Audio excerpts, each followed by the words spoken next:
Om Swastiastu. Selamat pagi, Ibu Kesari dan teman-teman. Perkenalkan, saya Nak Gumirah Prami Aviola, perwakilan dari kelompok 11, ingin memaparkan materi tentang evidence based obat tradisional, yaitu daun katuk sebagai pelancar ASI. Berikut nama kelompok saya. Yang pertama, saya sendiri, Nak Gumirah Prami Aviola. Yang kedua ada Ibu Sri Ayu Anggi Seniamati, yang ketiga ada Ibu Sri Ayu Juniartini, yang keempat ada Iko Mang Budiarta Wijaya, yang kelima ada Nikade Devina Wadani, dan yang terakhir ada Niluh Gede Susi Anggrini. Berikut tema yang kami ambil, yaitu evidence based obat tradisional, yaitu daun katuk sebagai pelancar ASI. Analisis situasi atau isu terkini, kejadian yang sering terjadi pada hari pertama menyusui adalah sulitnya ASI keluar. Hal ini membuat ibu berpikir bahwa bayi mereka tidak akan cukup ASI, sehingga ibu sering mengambil langkah berhenti menyusui atau menggantinya dengan susu formula. Di samping itu, ada juga ibu yang merasa takut dan menghindar menyusui, akibatnya akan terjadi bendungan ASI karena akan mengurangi isapan bayi pada payudara, maka jumlah ASI yang dikeluarkan sedikit, sedangkan di negara berkembang, banyak ibu merasa cemas dan menggunakan jadwal dalam pemberian ASI yang dihasilkan tidak mencukupi kebutuhan bayi. Menyusui bayi di Indonesia sudah menjadi budaya, namun praktik pemberian ASI masih jauh dari yang diharapkan. Pengetahuan publik tentang potensi daun katuk selain sebagai fasilitator ASI atau tumbuhan obat masih sangat sedikit, bahkan bisa dikatakan belum tersosialisasi. Daun katuk lebih dikenal sebagai sayuran dibandingkan sebagai tanaman obat. Oleh karena itu, perlu dilakukan kajian mengenai potensi pemanfaatan daun katuk dalam masyarakat, khususnya ilmu pengetahuan, tidak hanya bermanfaat sebagai sayuran, tetapi juga potensi lain seperti tujuan pengobatan. Berikut adalah definisi dari daun katuk.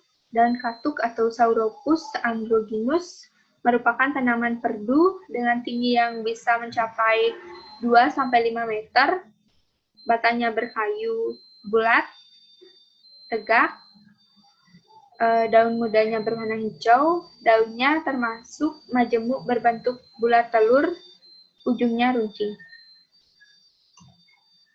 Selanjutnya ada kandungan gizi dari daun katuk. Yang pertama, daun katuk mengandung senyawa steroid dan senyawa polifenol yang berkhasiat sebagai antipiretik. Tanaman katuk ini dapat meningkatkan produksi ASI. Hal ini diduga berdasarkan efek hormonal dari kandungan kimia sterol yang bersifat estrogenik. Yang kedua, daun katuk kaya protein, kalium, fosfor, zat besi, vitamin A, B1, dan vitamin C. Yang ketiga, daun katuk baik untuk mempelancar ASI karena mengandung asam sesquiterna. Yang keempat, kandungan alkaloid dan sterol dari daun katuk dapat meningkatkan produksi ASI menjadi lebih banyak karena dapat meningkatkan metabolisme glukosa untuk sintesis laktosa sehingga produksi ASI meningkat.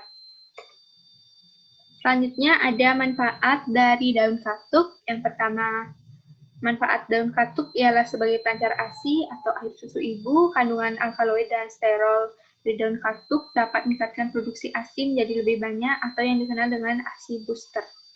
Yang kedua, bukan hanya untuk melancarkan ASI, daun katuk juga memiliki banyak sekali manfaat lainnya, seperti misalnya untuk meningkatkan daya tahan tubuh ibu yang baru melahirkan.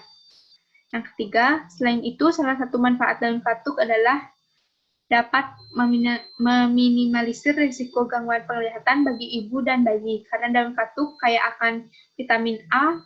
Vitamin ini meningkatkan metabolisme sel yang berada di lapisan luar retina. Selanjutnya ada efektivitas daun katuk terhadap kecukupan ASI pada ibu menyusui.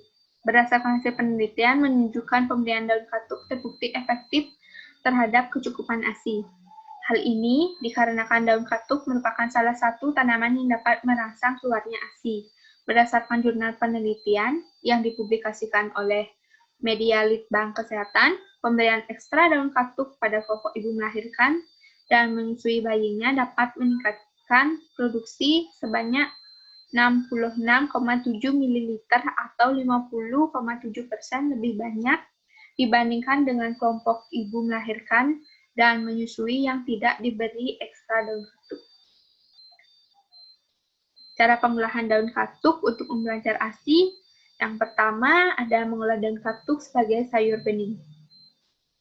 Bahannya yaitu siapkan daun katuk sebanyak 1 genggam tangan orang dewasa, bawang merah iris tipis 1 siung, garam halus secukupnya, gula pasir secukupnya, dan air 400 ml. Cara membuatnya, panaskan air dalam panci, masukkan bawang merah yang sudah diiris tipis, biarkan sampai mendidih, masukkan daun katuk, dan tunggu sampai tampak layu. Jika sudah layu atau matang, tambahkan gula dan garam secukupnya, lalu sayur bening siap disajikan. Yang kedua, mengolah daun katuk dengan cara direbus, yaitu diberikan pada ibu menyusui selama 1 minggu, dikonsumsi oleh ibu pada pagi dan sore hari dengan dosis sebanyak 50 gram daun katuk dengan cara direbus dengan air 300 ml. Ibu dapat mengkonsumsi rebusan daun katuk ini pada hari kedua atau ketiga setelah melahirkan. Selanjutnya, kesimpulan, berdasarkan hasil penelitian menunjukkan pemberian daun katuk terbukti efektif terhadap kecukupan ASI. Hal ini dikarenakan daun katuk merupakan salah satu tanaman yang dapat merangsang keluarnya ASI. Pemberian ekstra daun katuk pada kelompok ibu melahirkan dan menyusui bayinya dapat meningkatkan produksi sebanyak 66,7 ml atau 50,7% lebih banyak dibandingkan dengan kelompok ibu melahirkan dan menyusui yang tidak diberi ekstra daun katuk. Sekian presentasi yang dapat saya paparkan. Bila ada kesalahan kata, saya mohon maaf. Saya tutup dengan Parama Santi. Om Santi Santi Santi Om. Terima kasih.